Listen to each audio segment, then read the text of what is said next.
Hanımlar beyler 8'de sağlık en doğru sağlık bilgileriyle devam ediyor. Hepinize güzel bir sabah diliyorum. Çok güzel bir gün olsun hepimiz için.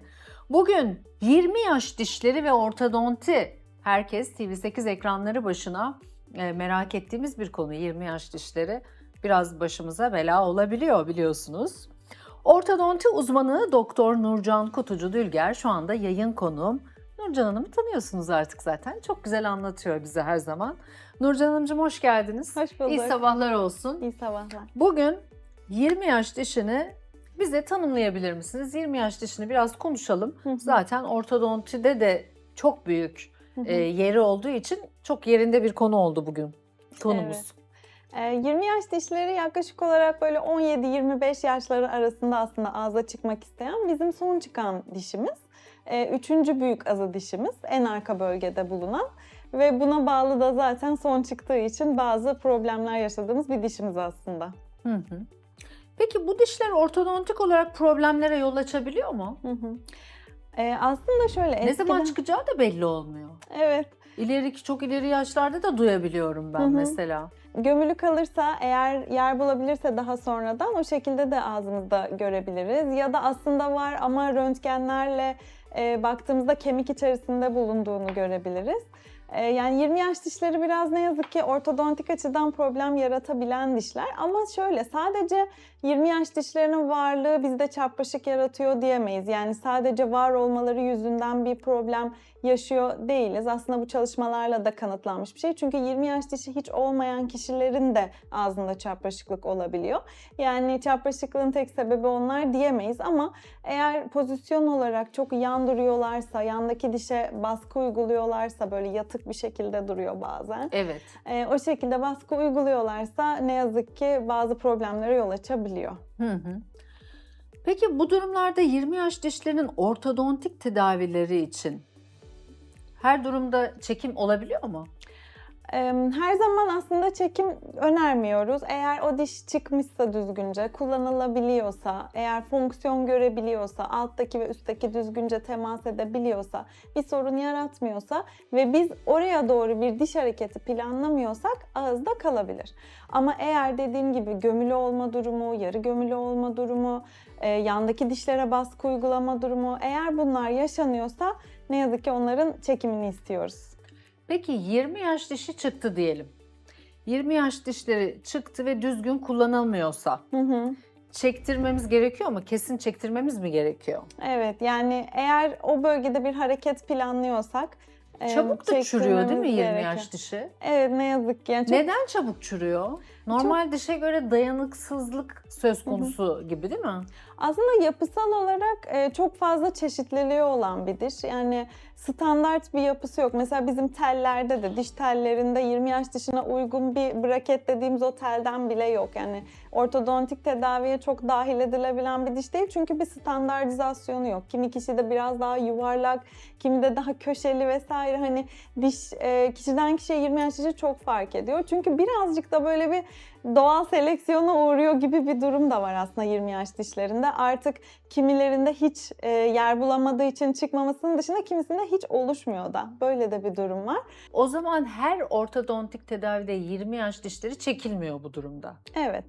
Eğer dediğim gibi düzgünce bir fonksiyona gelebiliyorlarsa, ısırmasında bir problem yoksa hastanın, üzerinde bir diş eti katlantısı yoksa, yeterince yer bulmuşsa olabiliyor. Ama bazı durumlarda da bu 20 yaş dişleri örneğin yarı gömülü kalıyor.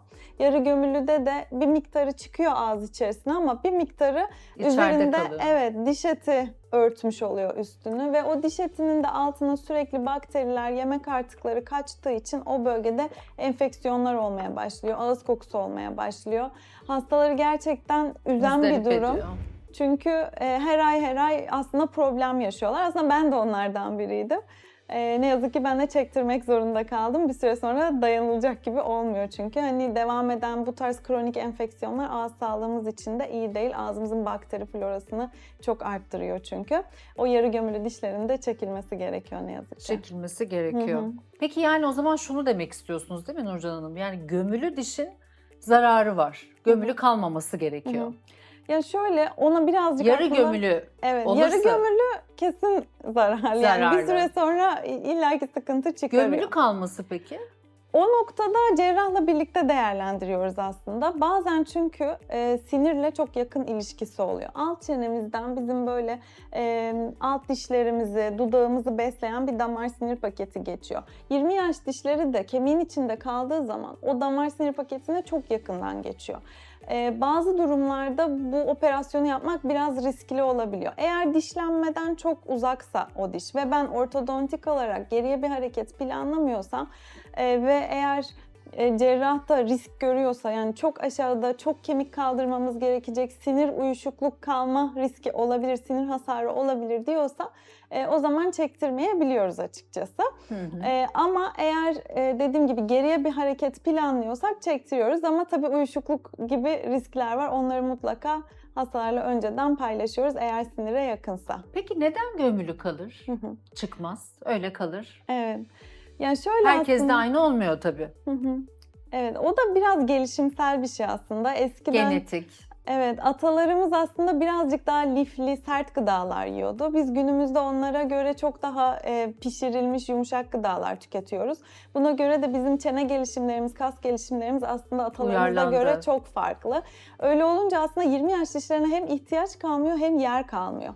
Yani zamanla aslında genetik olarak da kimi kişide olmamasının, hiç yani oluşmamış olmasının ya da ağızda yer bulamıyor olmasının aslında sebebi biraz da böyle açıklanıyor. Yani değişen ama yüzyıllar içerisinde değişen yemek yeme alışkanlıklarımızdan dolayı gömülü kalıyorlar genelde.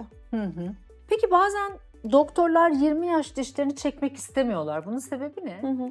Dediğim gibi sinir hasarından genellikle. Eğer çok fazla kemik kaldırmamız gerekecekse o Kalıcı bölgeden... uyuşukluk riski değil mi oluşturabiliyor? Evet, ne yazık ki.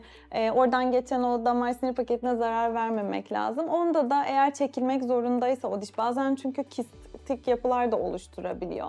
Hani kist dediğimiz şey aslında böyle tümör gibi algılanmamalı ama dişler genelde süreceği zaman böyle etrafında bir kese olur. O kese zaman içerisinde diş ağza çıkamayınca içeride bir büyüme yapabiliyor. İçerisi değişik hani sıvılarla vesaire, kistin türü de değişebilir, dolabiliyor. Bu şekilde dolduğu zaman da birazcık o bölgede kemik kayıplarına sebep olabiliyor kistin varlığı. O tarz bir durumda mesela mutlaka çekilmeli. Bazen de 20 yaş dişi çok yatık ve yamuk bir şekilde duruyorsa ve yan dişe baskı yapıyorsa yan dişin kökünü eritebiliyor. O dişte çürümelere sebebiyet verebiliyor. Bu sebeplerden dolayı da yani bunlar görüldüğünde aslında çekilmeli. Ama eğer dediğim gibi riskler büyükse o zaman çekimlerini biraz erteleyebiliyoruz. Ya da hani düzenli olarak radyografilerle kontrol edelim diyoruz. Çünkü ne zaman bir problem çıkacağı belli olmaz. Hani sorunlar büyümeden. Çünkü mesela diyelim bir kist oluştu. Hastanın onu fark etmesi aslında çok zor. Hani ağrı yapmayabilir ama yıllar içerisinde orada ciddi bir kemik kaybı yaparsa o da hasta için iyi değil. O yüzden arada bir eğer gömülü 20 yaş dişi olduğunu biliyorsa hasta röntgenle takip edilmesinde fayda var. Evet. 20 yaş dişi deyince zannediliyor ki böyle 20 yaşında çıkıyor. Evet. Değil mi? Öyle. Neden acaba 20 yaş diye peki bu? Ortalama alınmış aslında. Ortalama alınmış. 17 ile 25 yaşlar arasında. Ya ben aslında 16 yaşında da 20 yaş dişini çıkardığını gördüm. Evet, 15 yaşında da var. Aynen. Evet. Ayrıca 30 yaşında da var. Aynen öyle. O yaşta da çıkanlar var. Ya kişisel sapmalar aslında birazcık normal kabul ediyor. Çünkü dediğim gibi 20 yaş dişi biraz aykırı bir diş bizim dişlenmemizde. O yüzden olabiliyor o şekilde. Evet, o şekilde olabiliyor ama sonuçta 20 yaş dişini anladığım kadarıyla sizler çok sevmiyorsunuz. Evet, genelde gözden çıkarıyor. Mesela şeffaf plak tedavilerinde de çok fazla 20 yaş dişine kadar uzandıramıyoruz plakları. Hep böyle üzerlerinde bir diş eti katlantısı olunca plak güzel saramıyor. O tarz durumlarda evet. Ortodontiyi de etkiliyor. Evet. Maalesef hani o dişi daha güzel kontrol etmek istediğimiz için eğer hani diş yarım çıkmışsa mesela örneğin. Güzel sonuç vermez. Evet, Önce tam onu mu tutamayacak. tedavi ediyorsunuz? Ne yapıyorsunuz o zaman? Aslında şöyle oluyor. Dijital olarak biz ölçülerimizi alıyoruz. Bir plak sipariş aşamamız oluyor. Plaklarımız gelmeden önce dişleri çektiriyoruz. Plaklarımız geldiğinde de hemen uygulamasını yapıyoruz. Başlıyor. Hı hı. Harika. Nurcan Hanımcığım çok teşekkür ederim. Ben teşekkür Güzel bir ederim. konuydu, güzel bir sağlık problemiydi. 20 yaş dişlerini konuştuk ortodonti ile.